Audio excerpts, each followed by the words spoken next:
Welcome to असका। आज हम देखेंगे रेशियो एंड प्रोपोर्शन के क्वेश्चंस जो एग्जाम में फ्रिक्वेंटली पूछे जाते हैं। चलिए शुरू करते हैं। मैंने जानबूझ के ऑप्शन नहीं दिए क्योंकि ऑप्शन देने पे लोग गेस करते हैं। आप पॉज कीजिए और ट्राई कीजिए सॉल्व करने के लिए।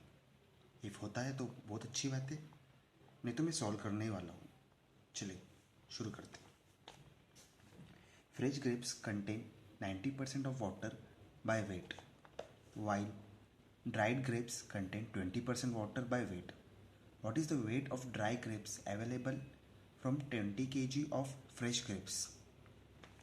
हमें यह बताया गया है कि फ्रेश ग्रेप्स जिसमें 90% वाटर है एंड ड्राइड ग्रेप्स जिसमें 20% वाटर है। हमें पूछा गया है if 20 kg of fresh grapes लिए गए हैं और वो ड्राई होने के बाद उसका वेट कितना होगा। चलो 90% water in fresh grapes, so it contain 10% pulp, right? पानी छोड़ के जो बचता है उसे पल्प कहते हैं, जो अंगूर में रहता है। while dried grapes contain 20% water. ये फ्रेश ग्रेप्स के लिए था, ये dried grapes. Dried grapes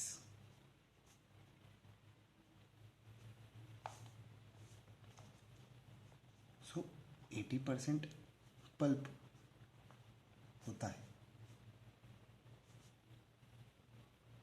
according to question. हमें पूछा गया है what is the weight of the dry grapes available from 20 kg of fresh grapes. 20 kg fresh grapes, okay. So चलो देखते हैं अभी इसमें पल्प कितना है। फ्रेश ग्रेप्स है तो 10% पल्प होगा।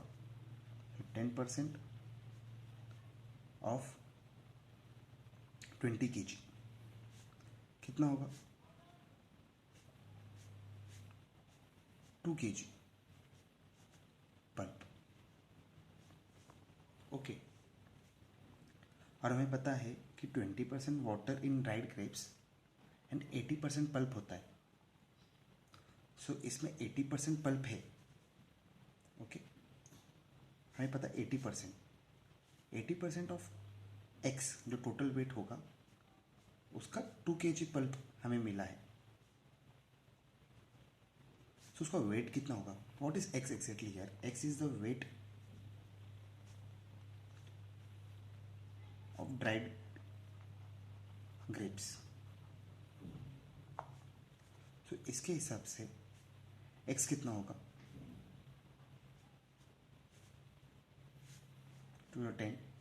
10 divide by 4 it is nothing but 2.5 kg। ये हमारा आंसर है। शायद मैं सोचता हूँ आपको भी यही आंसर मिला होगा। वेल डन जिसने भी ट्राई किया है। हम बढ़ते हैं नेक्स्ट क्वेश्चन की तरफ। 1 kg mixture of sand and iron contains. याद दिया है कि 1 kg of mixture of sand and iron in which 20% is iron. 20% is iron. How much sand should be added so that the proportion of the iron become 10%? हमें बताया गया है कि 1 kg mixture है। 1 kg मिक्सचर है किसका? Sand plus iron. उसमें 20% iron है। सो आयरन कितना होगा? 20% of 100 into 1 kg। 1 kg is nothing but 1000 gram. तो कितना आता है ये? 200 ग्राम। हमें पूछा गया है कि कितना सैंड मिलाया जाए कि ओनली 10% आयन बचेगा। ओके, ये बहुत ही ईजी है। देखिए 10% आयन होना चाहिए। हमें पता है कि अभी 200 ग्राम तो है ही, ये 100% अवेलेबल है। कितना ऐड करें सैंड, एक्चुअली अभी कितना 1 kg मिक्सचर है हमारे पास, दैट इज नथिंग बट 1000 ग्राम। इसमें कितना सैंड मिलाया जाए कि जो 10% ही आयन बचे। इसके लिए plus X, X is nothing but sand जो हम ऐड करेंगे। Okay, let's find.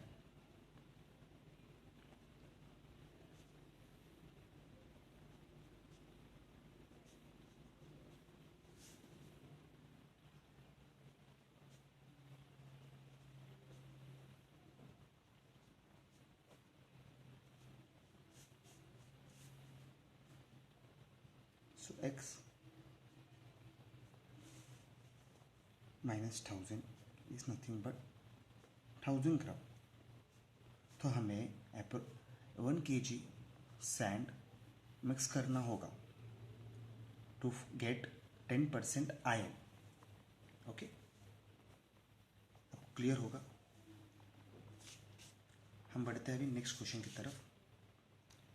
एक्चुअली मुझे आपको दिखाने के लिए ज़्यादा टाइम लग रहा है, पर आप एक बार प्रैक्टिस करना शुरू कर दीजिए तो आपको है ये क्वेश्चन करीबन 20 सेकेंड में सॉल्व हो जाएगा।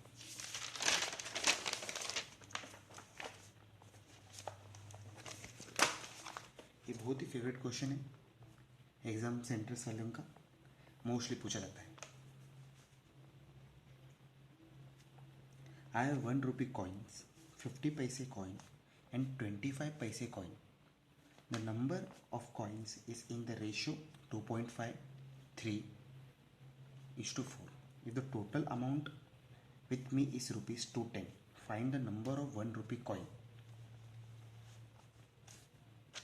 हमें बताया गया है कि हमारे पास 1 रुपया, 50 पैसे और 25 पैसे के कॉइन्स हैं।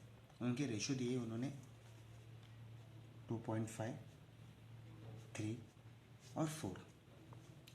It is 2.5:3:4। ये रेशियो में खुद हमें दिए गए हैं।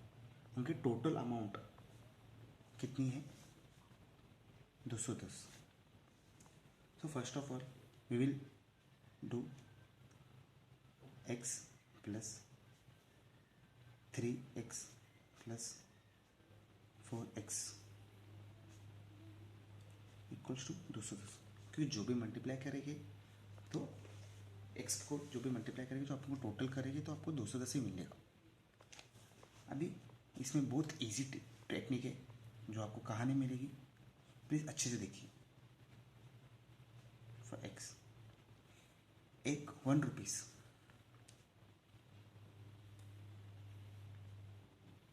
इज नथिंग बट 100 पैसे, right? So multiply by 100। Same way 50 पैसे इज नथिंग बट 50 पैसे, तो multiply by 50 and 4x into 25 पैसे। हमें इस जगह की लेफ्ट हैंड साइड की सभी वैल्यू को पैसे में कन्वर्ट की है, तो उसी तरह हमें राइट हैंड साइड को भी पैसे में कन्वर्ट करना होगा। 100 जिसे सॉल्व करें ये होता है 250x plus 150x plus 100x, it is 2100।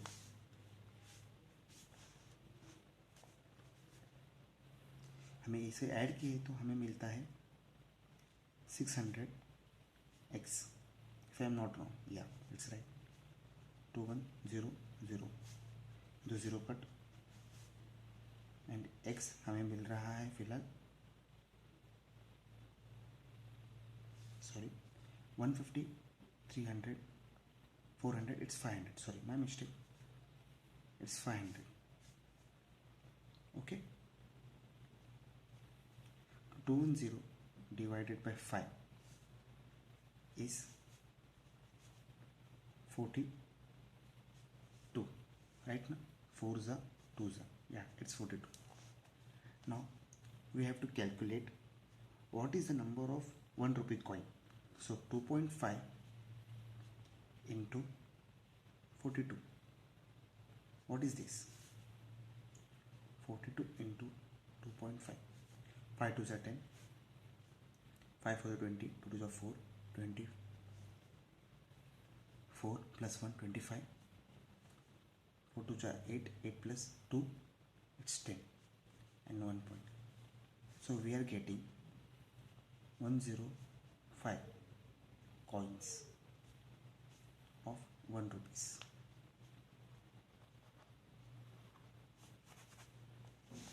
Hope so आपको समझ रहा है। नहीं समझे तो कमेंट बॉक्स में कमेंट कीजिए, आपका ईमेल आईडी भेजिए, मैं ट्राई करूँगा आपको और अच्छे से एक्सप्लेन करने के लिए। चलिए आगे बढ़ते हैं नेक्स्ट क्वेश्चन के साथ। Half the girls and 1/3 of the boys of a college resides in the hostel. What fractional part of the students body is hostel developers. Hostel developers मतलब कितने बच्चे इंक्लूडेड, बच्चे में इंक्लूडेड है गर्ल्स एंड बॉयज़ जो hostel में रहते। From the total number of girls in the college is 100। हमें यहाँ बताया गया है कि गर्ल्स की टोटल स्ट्रेंथ 100 है, उसमें से हाफ गर्ल्स हॉस्टल में रहते। So we will give like hostel girls जो है 50। हमें और बताया गया है कि number of girls in the college is 100 and is 1/4 of the total strength. Okay, 1/4 of the total strength means girls plus boys of the total strength in the college. So 1/4 of total strength. X is nothing but total strength of boys and girls in college is equals to 100। देखिए यह clearly दिया गया है, the total number of girls in the college is 100 and is 1/4 of the total strength. देखिए equation ऐसा बनता है clearly. So total strength is 400। हमें अभी निकालना है कि कितने लड़के और लड़कियां हॉस्टल में रहते हैं। हमें तो ये तो मिल गया है कि हॉस्टल गर्ल्स 50 है, और हॉस्टल बॉयज़ के लिए हमें यहाँ पे दिया गया है 1/3 of the boys of a college reside. 1/3 x is equal to 400 is total strength है। इसमें 100 गर्ल्स है एंड 300 बॉयज़ है। So 1/3 of boys it's 1/3, 300, it is 100 stays in hostel. So girls plus boys who stays in hostel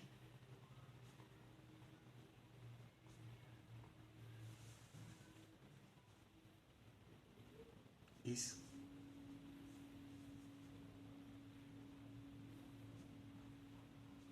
100 plus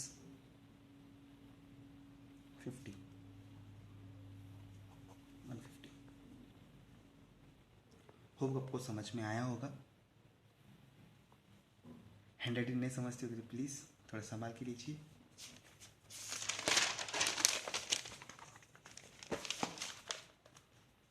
चलिए, ये भी बहुत अच्छा question है और इसी टाइप के क्वेश्चन बहुत पूछे जाते हैं एग्जाम में। The monthly income of 2 persons are in the ratio of 4:5 and the monthly expenditure are in the ratio of 7:9. If the each saves ₹50 a month, then what are their monthly income? The monthly income, let monthly income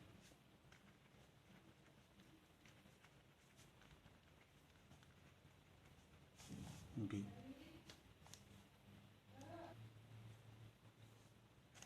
late monthly income B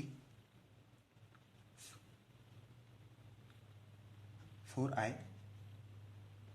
is to 5i। हमने आई अभी लिया है, काई को हमको पता है कि हमें मंथली इनकम ढूंढनी है। So we are taking 4i is to 5i and expenditure दिया गया है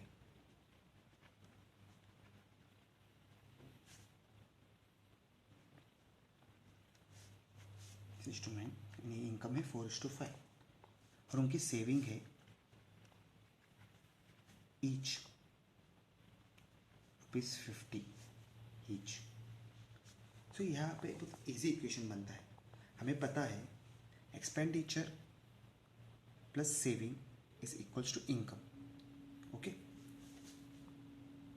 income is nothing but expenditure plus saving, right. पर हमें यहाँ पे ढूंढना है इनकम, तो हम इजी कर लेंगे। Income minus saving equals to expenditure. जैसे हमें अभी दो इक्वेशन बनाएंगे। It is 4i minus saving कितनी है 50 ईच की, और यहाँ पे 5i माइनस 50 इनकी एक्सपेंडिचर क्या है 7:9। Cross multiplication, just nothing else.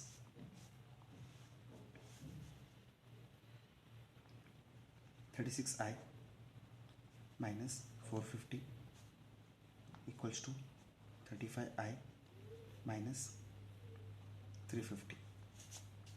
ये i बचेगा, यहाँ जाके प्लस होगा और हमें मिलेगा 100। सो इनकी इनकम है monthly income of 2% are in the ratio of 4:5 and their monthly expenditure are in the ratio of 7:9. If each saves ₹50 a monthly, then what are their monthly income? अभी हमें मिल रहा है 100। ओके, आई की वैल्यू हमें 100 मिल गई, तो हमें अभी यहाँ पे सब्स्टिट्यूट करके हमें वैल्यू ढूंढनी है। Okay, it's so easy. तो मैं ये आपके ऊपर छोड़ देता हूँ। आशा करता हूँ आपको समझ जाएगा 100 कहाँ पे सबमिट करना है और कहाँ से सॉल्व करना है। मुझे पता है आप इतने इंटेलिजेंट हो, आप सॉल्व कर लोगे, तो मैं आपके ऊपर छोड़ देता हूँ आई की वैल्यू ढूंढ के। Please like, subscribe and share कीजिए, हमें आपकी ज़रूरत है। Thank you.